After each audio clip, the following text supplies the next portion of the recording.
Black Acolyte. Written by J.T. Williams. Copyright 2022. For my mom. February 16th, 1967. March 25th, 2022. I'll write your book soon. Just now, not soon enough. Chapter 1. The book. Of all the nights before, and all of the nights that followed after, I will always remember how cold it was.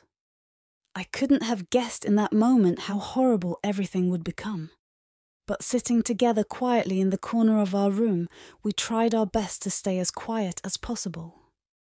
I didn't even know where she had found the book, but Amia was so excited when she showed it to me. The book was small, just fitting into her hands and bound in black leather, weathered and old.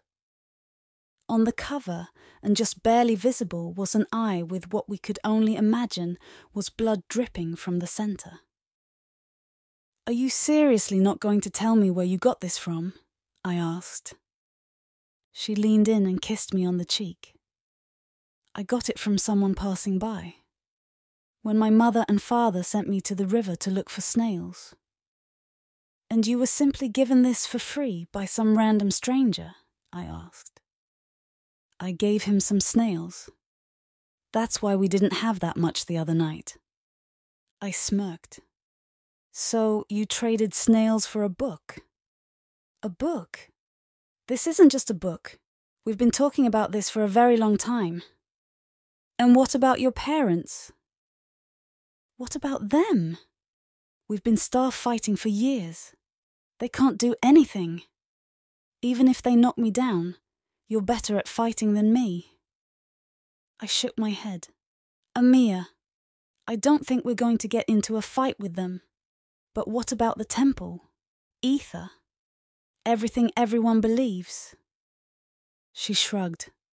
"Oh, don't worry. We will still go to temple with them tomorrow, just like always." "Praise be to Etha," she mocked. "Screw Etha." I had known Amia all of my life. We've been playing together since we were only 4 to 5 winters old, and as we've gotten older and crossed our 15th winter, we have become closer. We were inseparable in all ways, and we no doubt love one another. But that love is only one of many problems.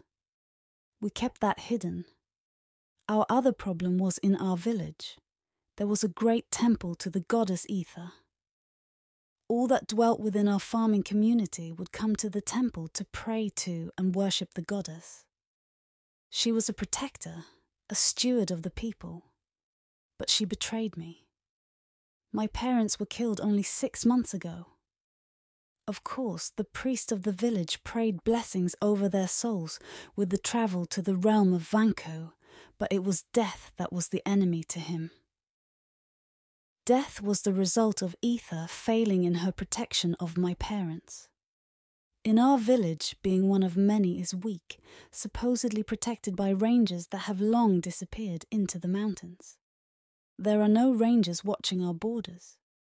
We need to take arms up, but our village is situated in the southern part of the lands, where half a day's journey could take you to the shores of the southern oceans.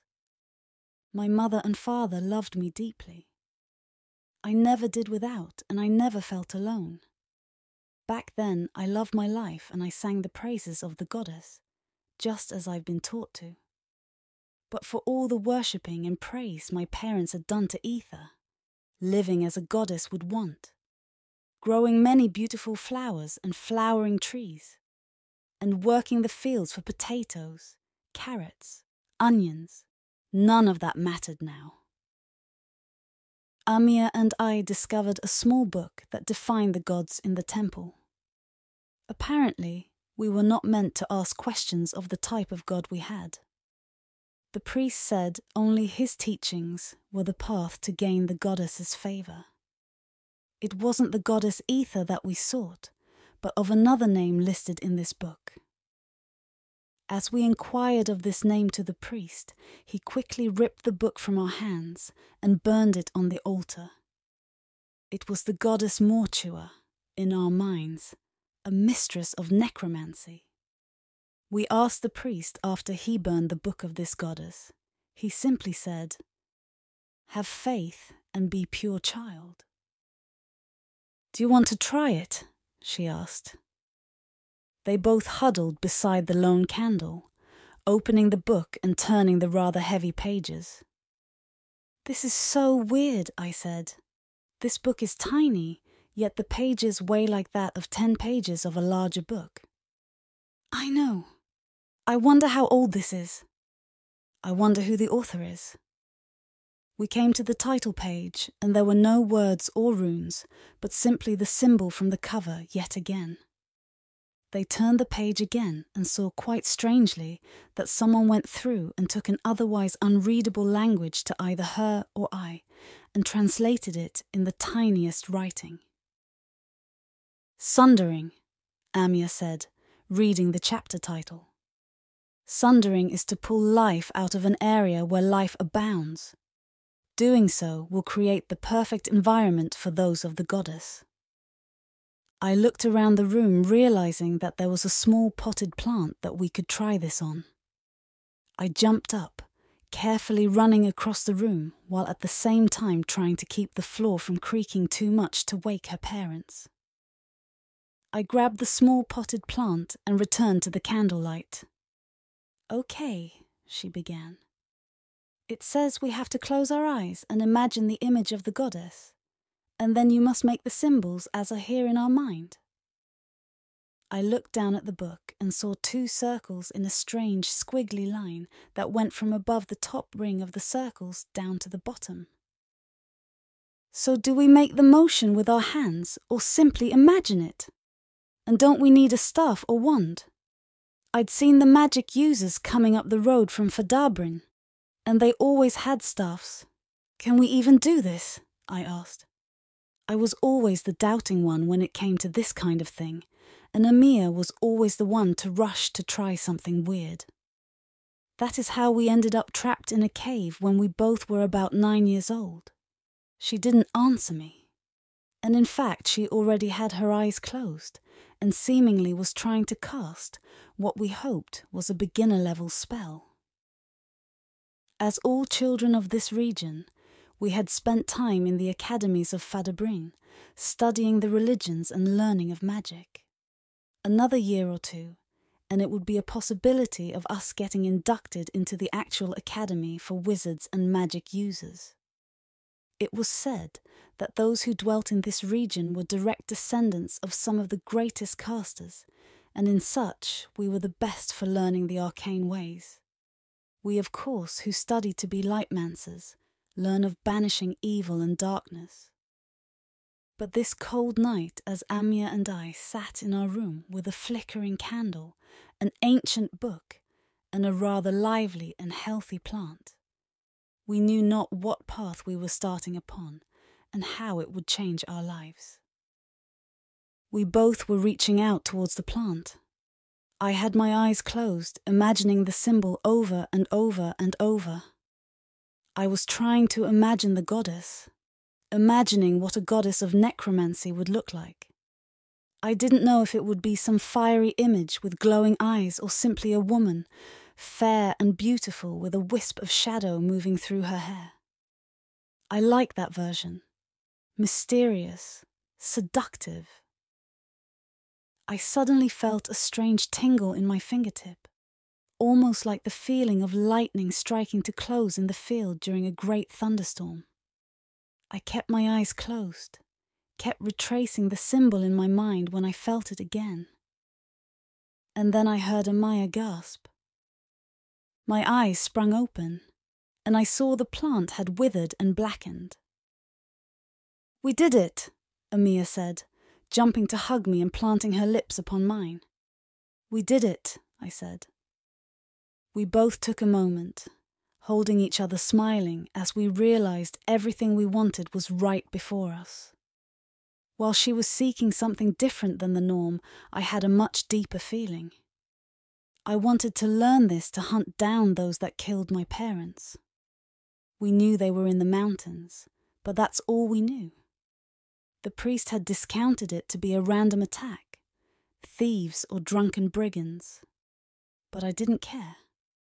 Be they thieves, drunken brigands, or high elves in their cities to the far east, I would learn this power, and then everywhere I went, I would have servants I could draw up from the ground. I could kill and have yet another servant.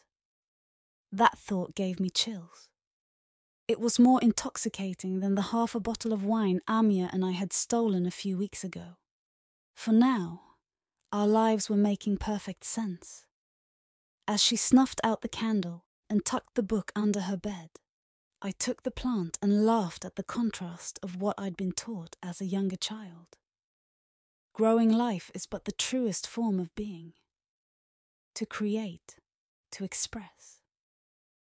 But now I was on my path, not to grow new life into an ever-worsening world, but I would bring back life to that which lost it. A noble venture in my mind. As I lay down to go to sleep, I stare across the dark room, and in the pale light from our window, and the pale moonlight outside, I can see her smile. That was a good thought to have in my mind as I fell asleep. And by all things praise Etha, the goddess that gives us life and blesses our many crops. I was trying really hard not to roll my eyes at this buffoon before me. The same jerk who had told me it was Etha's path for my parents to die. But here we were, as is normal every few days, in the temple of Etha. It was a rather sad excuse for a temple, in my opinion. When you hear the word temple, you think of a grand structure, but this is no grand structure. The actual old part of the temple was simple stone in the back of the room. I knew there was a door there that went who knows where, but everything else outside of that stone and that door were all constructed by the villagers.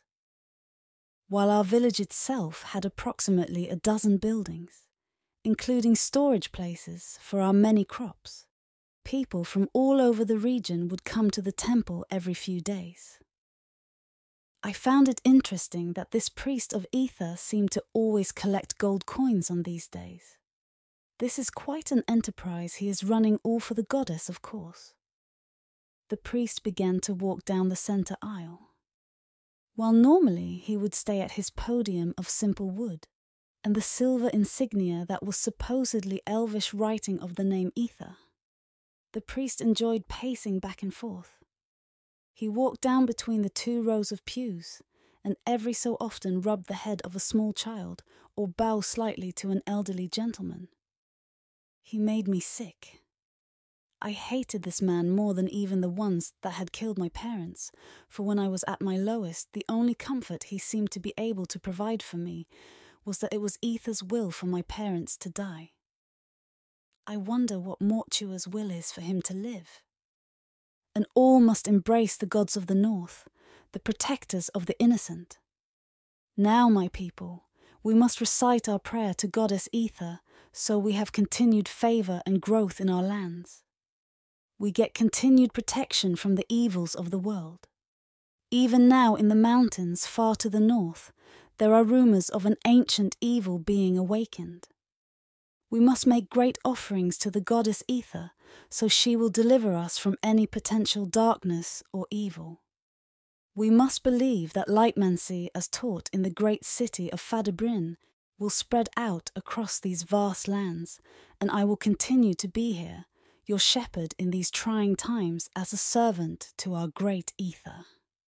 He walked from the end of the temple up to his podium several times, but now his arms were outstretched, and his grey robe with blue shuffled about him as he took deep breaths, closing his eyes and raising his hands higher. "Praise be to Etha," he began. The congregation now repeated, "Praise be to Etha." The priest smiled, opening his eyes.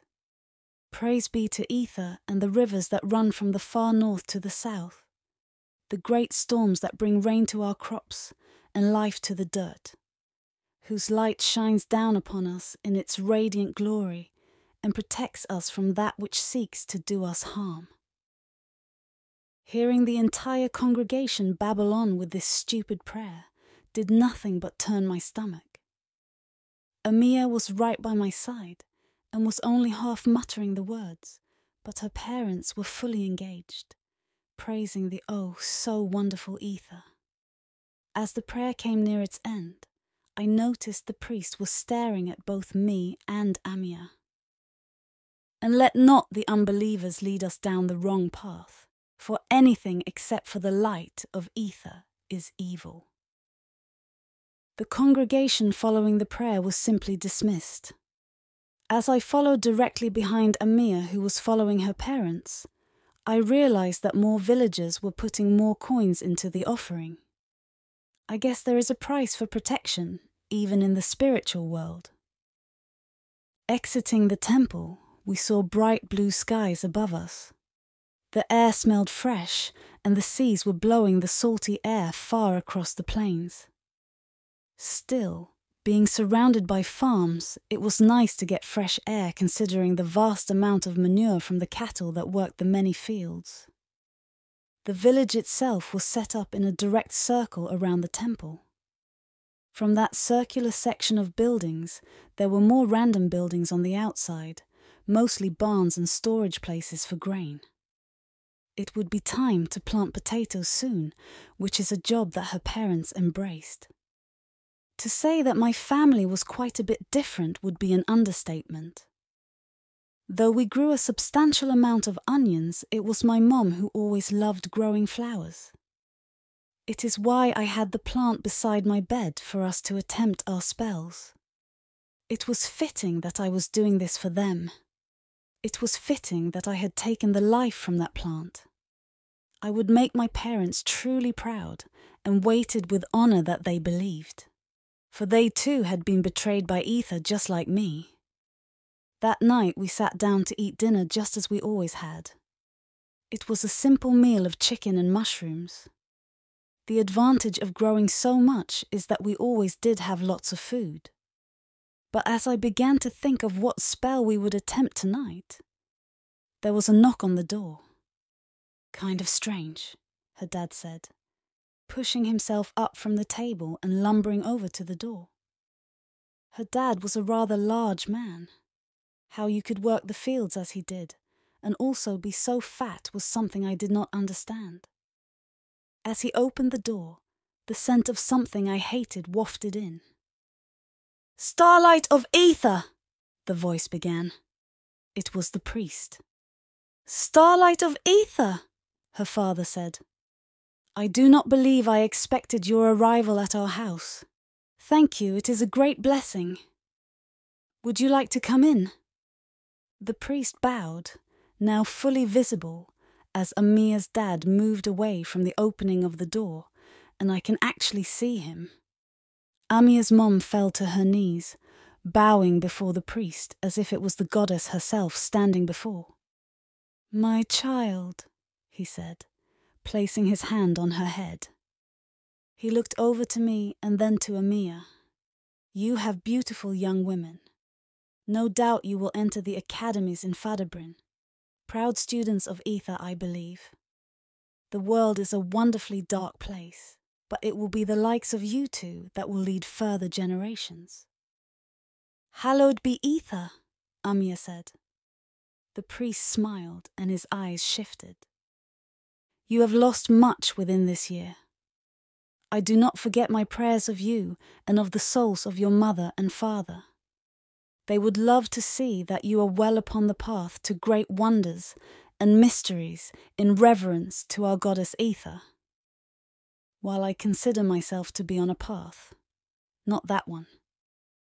So, we do thank you for coming by, but we are curious as to why you come tonight. Did you need something of us?" The priest began to do his normal pacing as he walked around the house. While it wasn't a large house, we did have a great room, and her parents' room off to one side and our room to the other.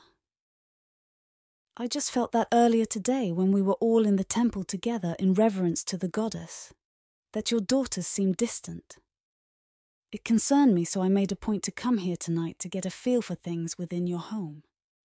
Has there been a sickness, Or have you had a recent pet that has died? I do know you have that one cat that was very old. Oh, the mother began. My little red lark, yes, she did die. About a week ago. We burned her, as is how Etha would like her returned, so her body can be made anew and return in the future. The priest smiled and nodded. A great loss can make an impression upon people. The very sense of death in a room is a prominent feeling, a coldness as the energy of our life dissipates and leaves the living realm. I just want to restate to your daughters, he said, motioning with his hand, that the priestess, and in turn myself, is always there for you. You must simply knock on the temple door, and we may speak and pray together. What I spoke of in the temple earlier is a very true thing. There is a shadow growing in the northern mountains near the riverlands. I am concerned of it, as are all priests and priestesses of Etha. We must ensure we are all together as this darkness approaches. We must not allow ourselves to be led astray. Her father went with her mother, and they both bowed, motioning for Amia and I to come over. We joined them in their bow as my mind filled with thoughts as I had imagined my goddess, Mortua. Praise be to Etha, we said in unison.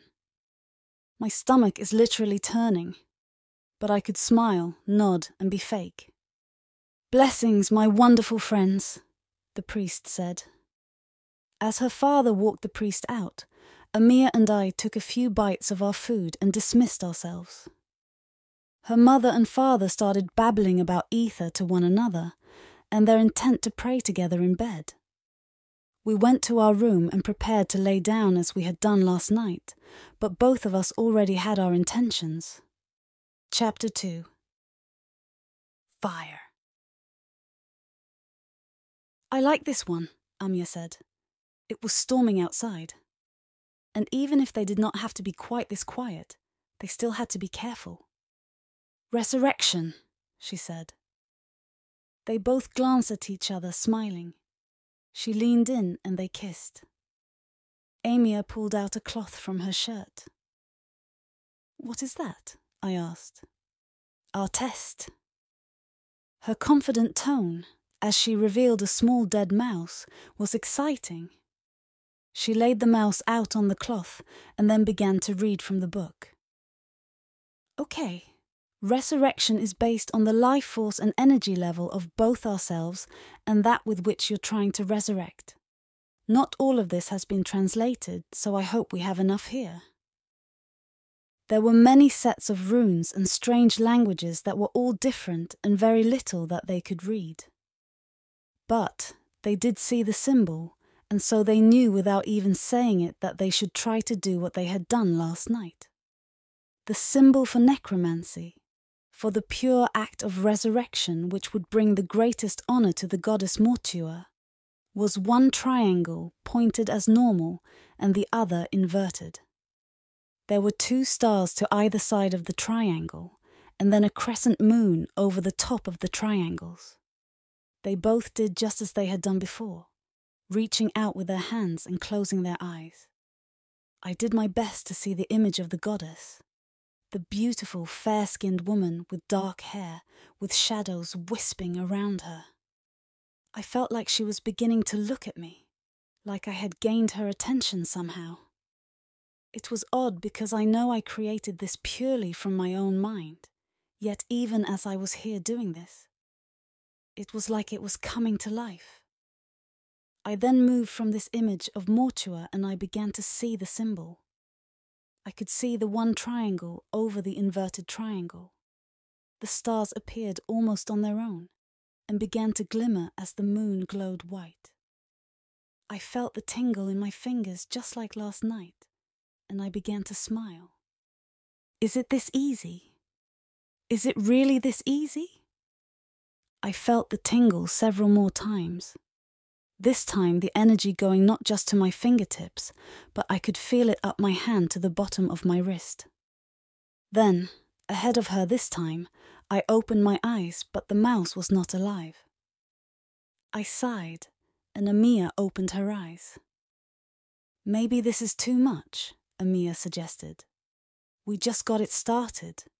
I could feel it in my hands, but I don't know. Perhaps it is a little too much right now.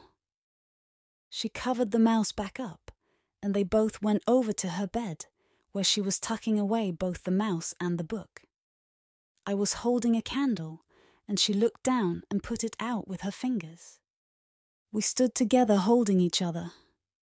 Looking out from her window at the flashes of lightning, we both felt like we were growing closer and moving further down the path that we had always been destined to take. I could feel her pulse quickening as I laid my head on her shoulder. We had always been different. Now we could embrace that in every way possible. It didn't matter that Etha or her parents or that bastard priest had anything negative to say to us. We had each other, and soon not even the priest of Etha would be able to stop us. At least that's what I thought then. I would never expect what would happen tomorrow. As her and I kissed, I could never ever predict what was coming. I awoke to see her parents in our room. It was a sudden and unfamiliar encounter because her parents had never done this. They didn't even wake us up. They just started going through random things. Our clothes, what few parchments we had and scrolls. Amia, you are to leave. Go into the other room. Amia had sat up, confused to find her parents in her room. But rubbing her eyes, she stood up and walked out. I went to stand up as well when her mother looked at me. We allowed you into our house. We took care of you after your parents died. Now, it is revealed to us that there is darkness here. The darkness is you. We will find it. We will find it. I had no idea what she was talking about. I didn't get why her parents would suddenly be so aggressive towards me. Then I smelled it. I smelled him. Now, standing in the door of my room was the priest. I have sensed the darkness. The darkness is here. Have you found anything? Get up, Nelke, get up, the priest commanded. They tore apart my bed, sending feathers everywhere before throwing my blanket across the room. There was nothing there. I do not get it. You said there would be proof that she had led our daughter astray. You said we would find it. We just had to search, and there's nothing here. The priest bowed slightly, closing his eyes. You prayed as I commanded, and I prayed as I did. I did not state that this child here was evil. I simply stated the source of the darkness that I feel would be found. You have assumed it would be her. He pointed at Amia's bed. You must check your own daughter as well. It is the will of Etha. I knew what they were going to find. I understood what they were searching for, but they had hoped to find it on me. It'd be easy then. Easy to blame the orphan girl they had taken in, the one that was jading their daughter.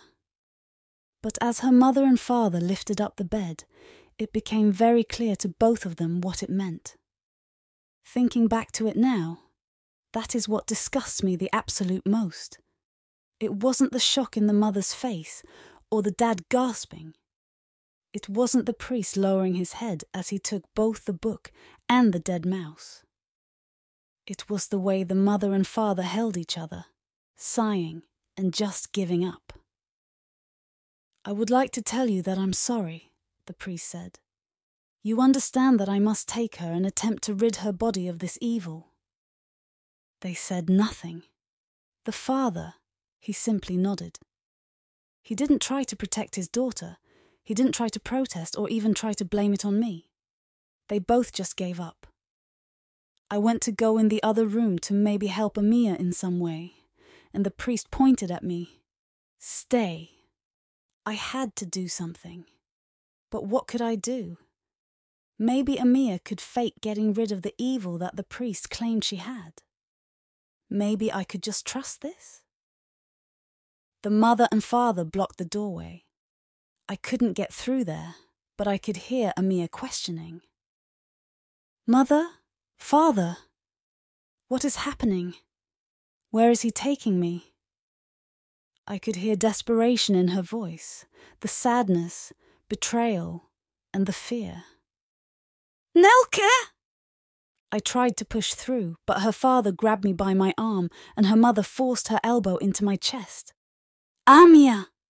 The priest gagged her, using his robe to keep her mouth quiet as she kicked and tried to resist him. In a few moments the house was quiet, and I sat there in the wreck of our room with tears running down my face. The mother and father just simply sat in the other room. They didn't talk. They didn't even discuss what was going on. Their faith in their goddess was so blind that they seemed to simply just be okay with this decision as it was. My mother and father would never have done that. My father would have thrust a blade in that priest's face before giving me up like that. What was wrong with these people? Who could just give up their child? Had their faithfulness to some goddess driven them to a place where they would forgo their own judgment and thought? Saying it is the will of Etha is not an excuse. This is no religion I wish to be part of. Night fell. I was alone in the room, and I could almost feel her presence around me. It was dark. I did not want the candle. I did not want any remembrance of anything. I wish I still had the book. I could figure out some spell or something. I know now, and I knew that if I could just learn a little bit more, I could have at least tried to do more. Instead, I sat cross-legged in the center of the floor. I closed my eyes, focusing on the image of Mortua that I had in my mind. I could see her clearly. I pledge myself to you. I pledge myself to the darkness and the embrace of necromancy in all ways that I can. I know but 2 spells. I know how to blight that which is living, and while I've been unsuccessful, I know I give life to that which is dead. I will train, I promise. Please help me. Help me help her. We'll be devoted followers, I promise. We just need your help because we can't do this by ourselves. There was a strange sound in her ears, a slight ringing, and then a whisper. Mark upon your skin, mark the symbol of necromancy upon your shoulder.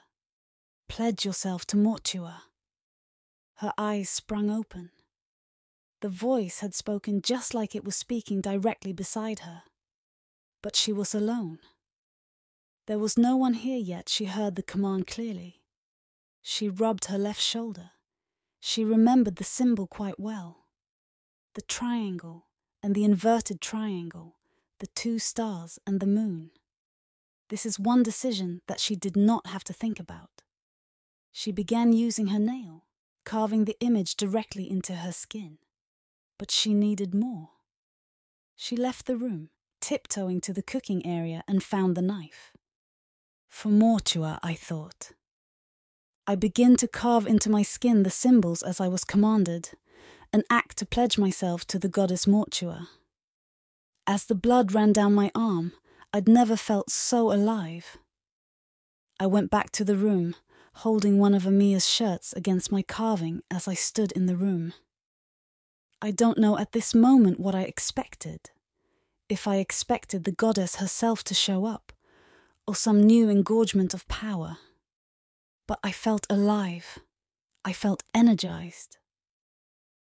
It was in that moment that one of the strange things happened. There's a thump against the window, once, twice, and on the 3rd time I could see the small bird striking the glass and then falling dead. I went to the window and pushed it open.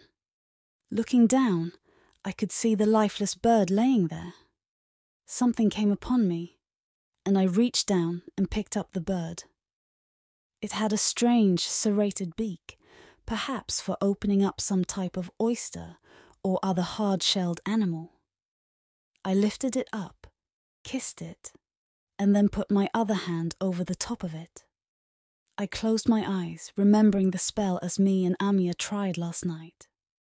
I saw the symbols begin to move, the triangles flipping into one another as the stars glowed brightly.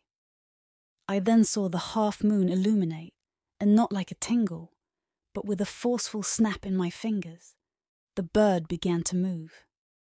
I took my hand off the top of the corpse, and now, with the smallest purple fires in its eyes, the bird was alive and staring directly at me. Praise be to Mortua, I said to myself. But I didn't know what to do now. The bird was alive, reborn. I had done it. I wanted to show Amia, but I couldn't. I wanted to embrace her, kiss her, and perhaps even help her carve her own pledge to Mortua so she could do it. I could feel a power unlike anything else, a control over my future. But yet I still was not as powerful as I could be. I have to do more. But I have to go to her. I have to try to get into that place. I know the priest took her to the temple. I'll go. Amia and I had snuck out before. But now, as I climbed out the window, it was not Amia beside me, but my bird friend. You go, stay safe. Watch from afar, but don't let the priest or her mother or father see you. We can figure this out. The bird fluttered away, vanishing over the rooftops. She could not risk it being seen, especially when she still felt there was a chance to save Amia. The village was covered in fog. It made my approach to the temple easier because while there were no armed guards, there were occasionally those who would patrol about making sure there was nothing or no one out of place. But in the fog, I realized that the temple was not dark at all. There were great torches burning around it, an assembly of robed priests and priestesses.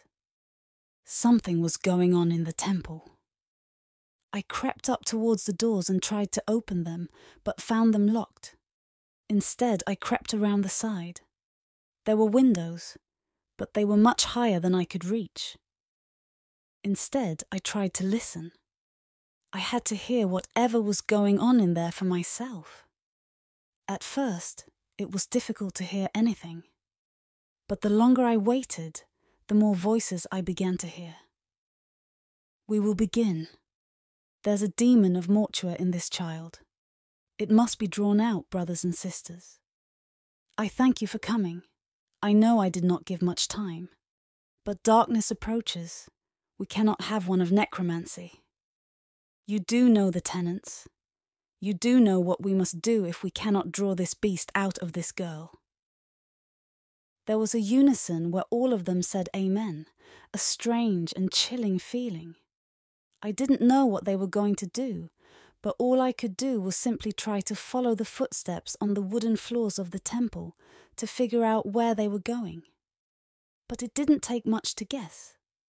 I could hear a door open, the hinges creaking, and then I could hear Amia screaming, "No!" Then chanting, in a language I did not know, a language I'd never heard. The sound of sparks. Even being outside, I could see flashes from within the temple. I didn't know what they were doing. I just could hear her screaming, crying out in anguish and pain. What holiness was this?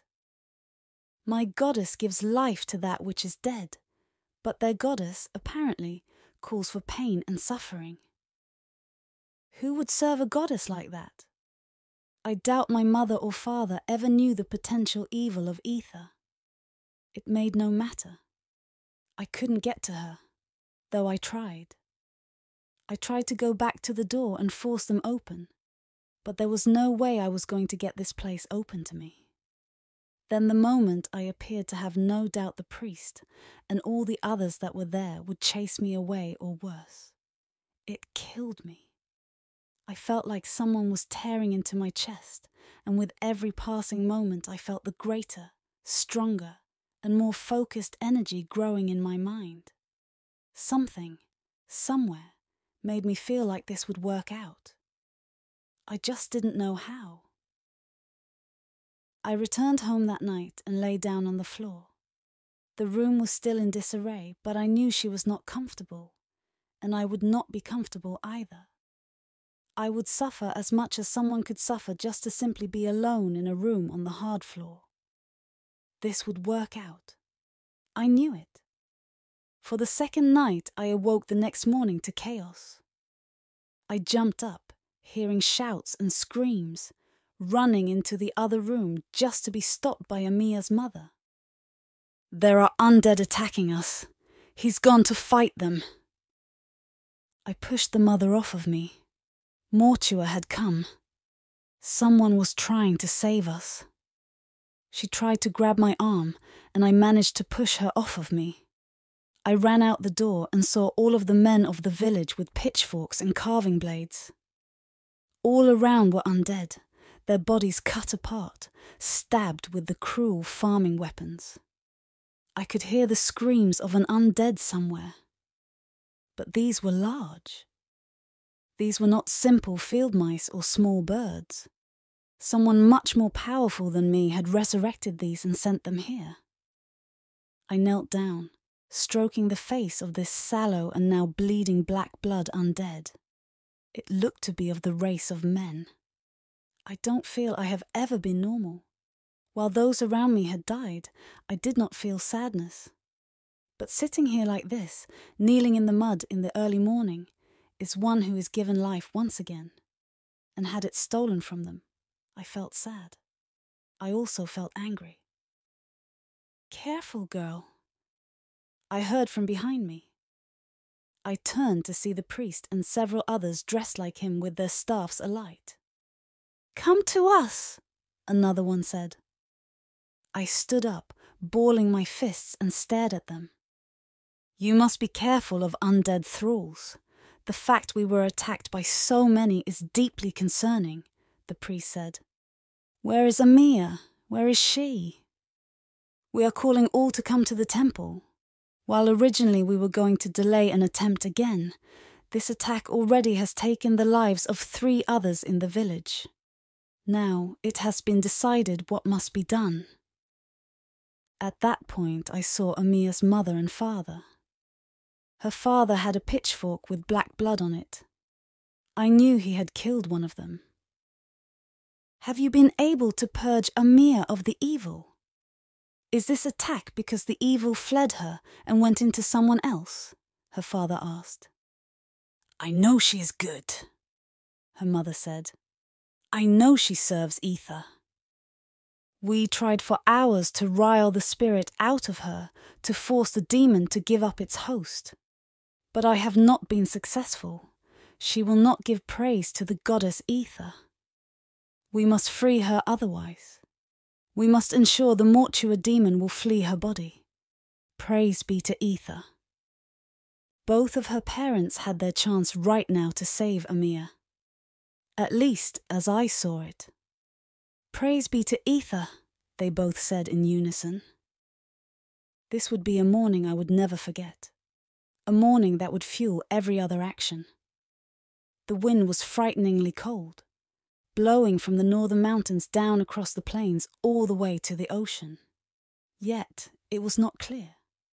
It was overcast, and there was still deep fog in the air blowing over the top of the villages. I went with her parents around the back of the temple. Here they gathered a significant amount of wood and stacked it. There was a central pole surrounded by all this wood, and standing off to the side, bound with her hands behind her back, and a covering over her head, was Amia. My love. The priest opened his arms as he stood before the great assembly of all the villagers, and then put his fingers together, slowly moving his hands up to his mouth, his forehead, and then reaching upwards. Praise be to Etha, the one who will deliver this young soul from the demon within. The attack this morning was further proof that we cannot let Mortua gain a grasp on our village. We must take immediate action to purge evil from this young girl's body. We have attempted many times. We have tried every blessing to chase the curse from her. But now, As holy law would bid, we must all pray for her soul as we release it. I don't think at this moment, as I recall these events, that I knew for sure what was going to happen until the priest said those words. I was naive. I should have known the moment she was taken away that she would not give up. She was committed to not being like her parents, not blindly following the goddess Etha. She never lied to me. She never forsaken me. And she didn't now.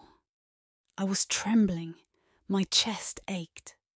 Even as they took her, binding her to the pole surrounded by the wood. They removed her covering, and though her eyes traced for a bit, she could not look at her parents, the villagers, or the priests and priestesses that were there beside her. She looked at me with tears rolling down her face as she smiled. At this moment the priest began to talk again, but I wasn't listening. The villagers around me began to chant. What was probably some ether shit. My eyes were locked onto hers. She kept smiling, and I smiled back. A tear filled me. I don't know who started the fire. I don't know if they used a torch or some type of magic. The only magic I felt was inside me, staring at her as the flames began to grow higher and higher. And though her mouth was open, and I knew she was screaming, I could not hear anything but the sound of wind around me. As her body vanished into the flames, I closed my eyes. I could see only our goddess. I could see Mortua. I still remember that smell, and then I remember feeling the embrace of another around me, and I smiled, as I knew it was her. But then, much as the fanatical followers of Etha would suddenly be taken to chant of their great goddess, all of my control fled from me. My eyes sprung open. I felt energy growing all across my body. And as the wooden pole that they bound her to collapsed into the burning fire, I lunged forward. I ran at the priest, ripping the staff from one of the other priests and slamming the end of it into his head. "Stop her!" Another priest came at me. I'd never fought other than playing games with Amia. But as he went to grab me, I swung. The crack of his arm against the staff gave me pleasure. I still remember that blonde bitch. She tried to grab me then, when she saw what I did to the one priest that tried to strike me. I guess when you are becoming a priest or priestess of Etha, even a kid can beat you in combat. I struck her across the face, and as she fell, I didn't stop. I took the end of the staff, driving it into her throat over and over.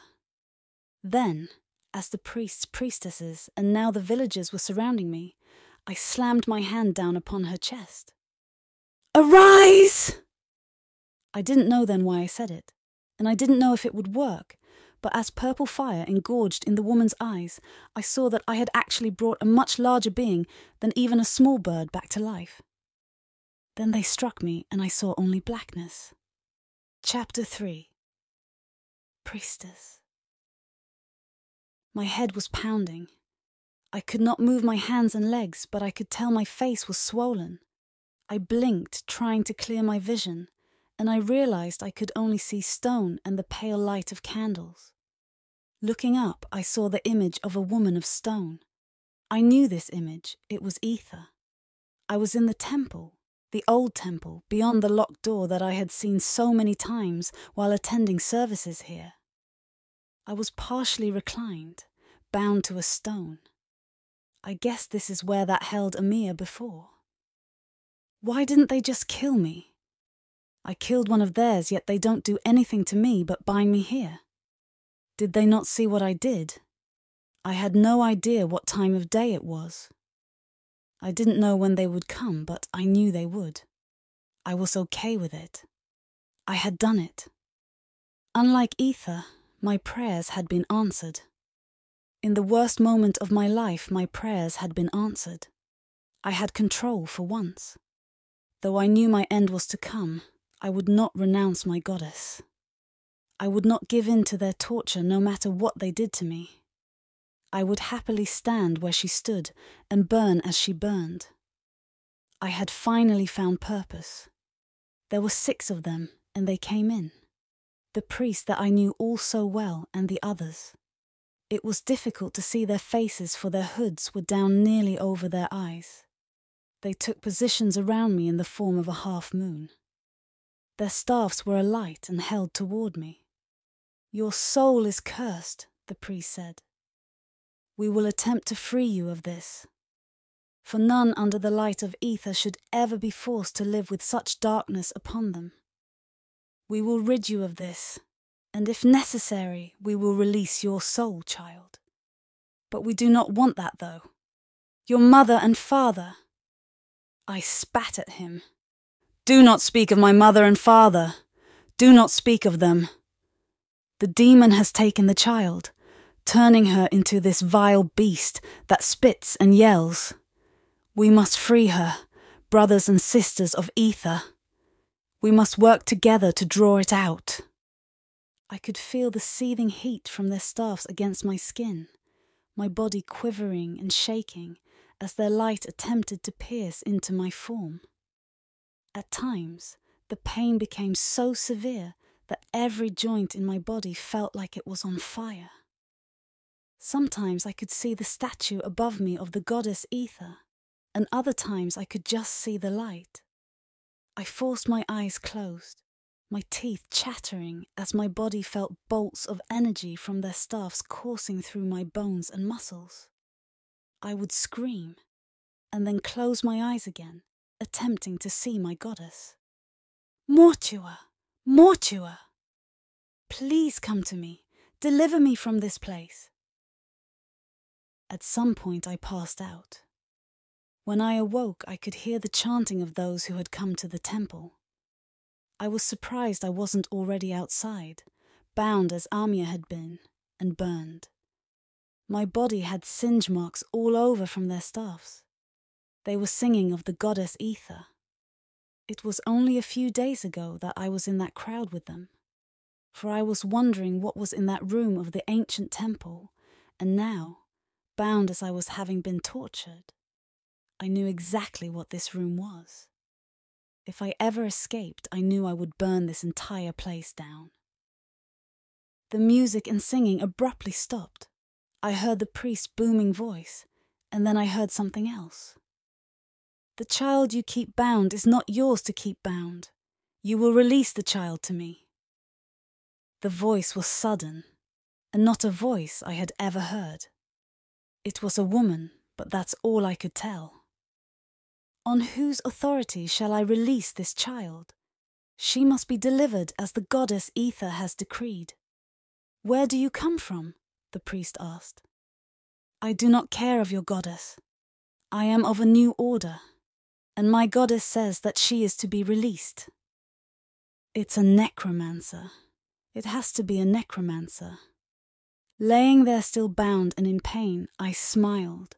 Again Mortua heard my prayers, and she sent one of her followers to get me. I heard the woman begin to speak again, and then the sound of a sudden explosion. I could hear the villagers screaming, and then I heard the pronounced voice of the priest. "Behold the power of Ether and lightmancy, for not even a necromancer could stand this power. Praise be to Ether." The villagers calmed, and in unison they repeated, "Praise be to Ether." That moment I felt that was it. But I did not feel betrayed by my goddess, for not only has she blessed me with power and allowed me to attempt to save Amia in some form, but she had even sent one of her own in an attempt to rescue me. Some might assume that that would mean my goddess was lesser, but that was not it at all. My goddess had answered my prayers, and yet I had nothing to give her.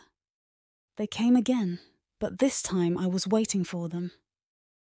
"It seems you are not able to rise above the power of Mortua," I said to the priest. "Mortua has always been lesser. It is why she does not have grand temples and followers such as myself. She is weak, as was the one that came earlier today. I will say, you're more resilient than your old friend." Amia cried over and over as we burned her with our staffs and tried to draw out that which was in her. But the truth was, the dark presence felt stronger in you. You hid it well. You let Amia die. That's not true. You murdered her. We freed her spirit. We did not murder. I tried to rise up again, the binds of my hands cutting into my skin. If I could have ripped that man apart that moment, I would have. In accordance with the rites of Etha, we shall attempt again, one last time, to purge this evil from you. You must renounce Mortua, embrace the loving arms of Etha. You must do this, or you must burn. I will not renounce my goddess. My goddess will come for me. The pain came again, but this time I simply kept my eyes closed. I would never renounce my goddess, and now I could see her in full form. Her dark hair, the shadows moving around her body. I could see the symbols of necromancy, the triangles, the stars, the crescent moon. I felt at peace as I knew my body was burning. Then I realized I passed out once again.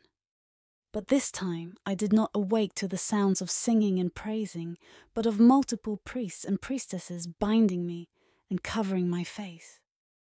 At this moment, I felt this would be the last time I would awake, but I was at peace. I cannot explain what I felt in this moment. I wasn't afraid. I didn't regret anything I had done or became. And though I know it was different, my parents would support me. But they weren't here. Soon, I knew in whatever world there was after death, I would be reunited with them. My eyes welled with tears, but it was not sadness, but a feeling of love.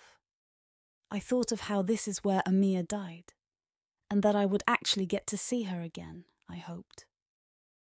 "You're a vile person," the priest Evita said. "No, I do not speak to you, Nelke. I speak to that which is in you, the vile creature that we must release from your body, and I pray for your soul as you move into the realm of Vanku." I looked out, and I could see Amia's parents. They did not seem angry at me. They were not happy either. They, like so many other faces in the crowd, were tearful and clinging to their belief in the goddess Etha, and how what they were doing to me and what they had done to Amia was just and right. It was in this moment that I looked up, and I happened to see my friend from before, the small bird I had resurrected. It swooped down low and just over the heads of many, but no one seemed to notice it. Then it landed somewhere behind me, and I began to feel a strange pulling on the binds on my hands. I could feel the rope fraying as the creature with the strange beak, that I assumed was for snails or oysters, cut the binds on my hands. I tried to control the surprise I felt by this. The priest already had the burning torch in hand, and was about to light the kindling beneath my feet. It was then I felt my feet released, as the bird had not only cut that which held my hands, but also now my legs. The priest set the fire. With all the energy I had, I exploded forward, striking him in the face with my fist. The other priests and priestesses brought forth their staffs, attempting to strike me, but I grabbed hold of the priest, holding him from behind and choking him with my arm. He was an older man, frail, his body not at all muscular or able to even beat me. All of my time I had spent training with staff and working the fields had prepared me for this moment. I just did not know it then. "Release him! Release him now!" one of the priests said. "By the will of Etha, you will release him." They actually think they're talking to a demon. There is no demon, there's just me, and I'm worse. I continued to squeeze. He was flailing. I could feel that his throat was desperately trying to open a way to breathe. He began to quiver, and as every bit of my soul wanted to end his life right here, I heard a voice. "Run, child. You must run." I did not know who was speaking to me, but I did not delay. I pushed the priest into the other followers of Etha, turning and pushing through the crowd as they split apart, trying to avoid me. I didn't know where I would run to, or what I would do, but whatever it was, I had to escape. Spells flew around me, fireballs striking the ground. I had angered the priests and priestesses of Etha, and they would burn me one way or the other. I ducked behind one of the barns and peered through an opening in the wood, seeing the glowing staffs approaching. Looking out in the field, I knew running across an open field would not work out as they were able to cast magic. I only had a few moments. I had to figure out what I was going to do. As they began to come around the barn, I figured this would be where I would make my last stand. But as I grabbed a stick on the ground to serve as my weapon, fog rolled over and I could feel a palpable warmth surround me. I could see the glowing staffs. They were trying to see through the fog, but they could not. It was in this moment that I looked down to see a small black creature, almost like a small cat or dog, but aflame with black fire. Then I heard the screams and shouts of the priests and priestesses as something attacked them from the fog. Then a cold wind blew through and the fog was lifted. As the fog fled from sight, I began to see a form appear. At first, I saw her hair. Dark, like night. Her skin was not at all pale, but she was beautiful. I immediately noticed her ears, pointed. She was an elf. I dropped the stick as I saw even more like her. Their clothes were dark, many of them were extremely pale, and as I looked to my left and right, I saw many of the pursuing priests or priestesses fleeing. Others were dead. Dozens of the small shadowy creatures were devouring their bodies. The elf approached me, and I began to shake. I was afraid. But at the same time, looking into her eyes, I did not feel fear. I felt like this is exactly where I was supposed to be. "Young one," this elf said, "the goddess has spoken to me. I sent one at first, but she was destroyed. How old are you?" 16 winters, my lady. 16 is quite young for the race of men, but I have a sense of the power around you. I lifted my sleeve to show her the marking. "So you have pledged yourself to the goddess Mortua?" she asked me. "I did. I broke down crying. The feeling of the loss of my one love overtook me. The elf knelt down and embraced me even as I fell to the ground. "You are safe now. None will harm you. I lost 3 of my brothers recently, or more so it feels recent. It has been a few years, yet still, the pain is much." The elf lifted my face to hers. I stared into her eyes. "Do not let the pain consume you. Use the pain," she said. "Use it to fuel everything you've already done and will do. You will join me and my followers as we prepare to do more than any will ever expect. I protect those that I care about, and I care about you, just as I do everyone else that is with me." "Okay," I said, my tears still rolling down my face as she lifted me to my feet. "What of the village priests?" Oni of the hooded men behind her asked. "They are followers of Etha." I nodded. "They are faithful to the goddess. They have ties to the city of Fadabrin and the lightmancers that are there." "Then let us walk together, my child. We will see how strong these ties are." This moment with my new family is one that even now I can't express. As we emerged from the other side of the barn, there were many priests and priestesses of Etha still standing. They had formed a line just outside the village, their staffs alight. The necromancer priestess kept her arm around me, spinning her own staff from behind her back and lifting it up. She tapped once on the ground, and all of the dead, half-eaten corpses of the priests and priestesses that had been pursuing me burst to life and formed directly in front of us. "By the gods and goddesses of the north, you will not enter this village, demoness," the priest that had tortured me, he shouted. "I rebuke you. You will not step across this line. You are a demoness. None can cross that which has been made consecrated and protected." I heard the necromancer laugh. "You are a wretched priest. There is not holiness in your body. I am not a demoness. I am of Erlas and the ancient world, but I need no blade for what I will do to you, your kin, and every person in this village. Do not worry. You will still serve a goddess, but one of my choosing." I watched in amazement as a high elf lifted her staff. I expected some necromantic spell, not the sudden and strong stream of fire that engulfed the priest. "Go to them. Go to every villager and give them but a choice. They join us either willingly or as our servants." There were even more necromancers now, at least 24.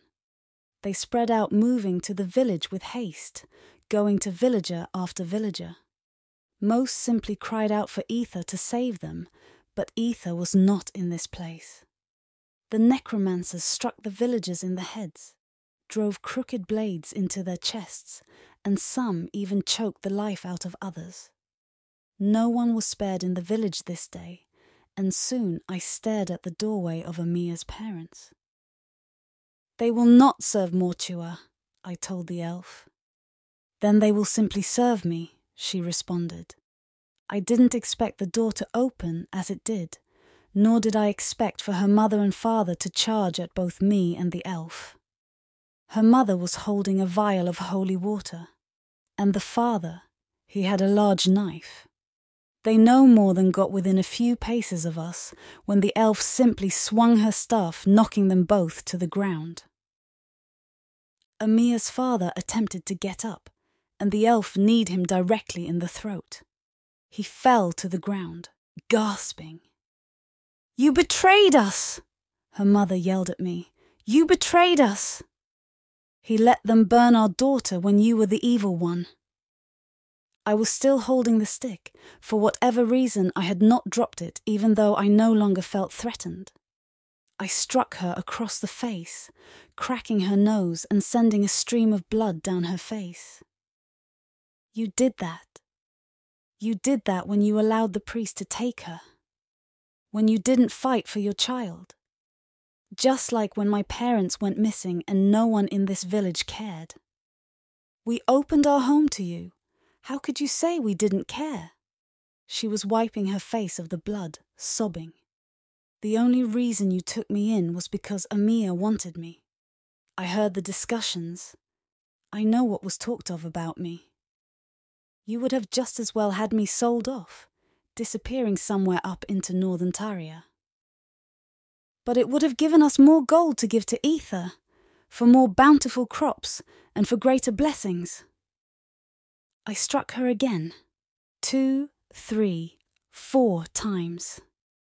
Then I grabbed her by the throat and slammed her face into the dirt. She stopped moving. I looked at the necromancer priestess, who simply stood staring with no emotion or expression. "Your emotion is raw, powerful. You will become a potent necromancer. Right now we are small in number, but our forces are growing. While I have not done anything upon the official capacity to induct you formally into our cult, I give you the gift of these two to serve as your first thralls if you would so like. They can be your protectors, your servants as they are bound to you as I decree it. Would you like that?" I stared at their broken bodies, bleeding, lifeless. I thought about Amia and everything that happened to her and every emotion I was feeling now. I thought of how she was burned alive and how it would feel to have her parents serving me for eternity instead of getting the release of death. I kicked mud on both of them. I will not have them embraced by our goddess Mortua. I'd rather they rot, picked away by carrion birds, dragged off by the beasts of the night. What is your name? She asked. Nelke. I looked out at the village as fire took most of the houses. The temple that I had been forced to go to serve the goddess who was nothing to me, burned. The smoke was heavy in the air, and the many now undead villagers gasped and growled, gathering as necromancers around me wished. I'm very happy to serve the goddess Mortua with you, Nelke. I am Alri. I come from a place called Urlas. I have known loss as you have. I will not tell you that it becomes easier, but I can tell you that it will give you what you need to obtain the power to ensure no one else has to suffer as we have. We are your family now. You are home, my child. Learn more about Alri, necromancy, and the backstory for the priestess and Mortua. Start the Rogue Elf Epic Fantasy series today. Author's note. March 2022. Normally these have info about recent events, or the writing, ideas behind it or whatnot. On March 25th, 2022, my mother was killed in a car crash in an area of TX known as the Devil's Backbone. Quite a name. Tomorrow, I fly to Texas. I wanted to dedicate something to her before she is laid to rest, and thus have done that.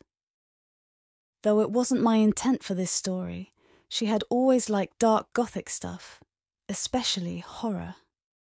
Fitting, I guess. But I'll still write the book I told her I wanted to write for her. Just not soon enough now. Jeremy.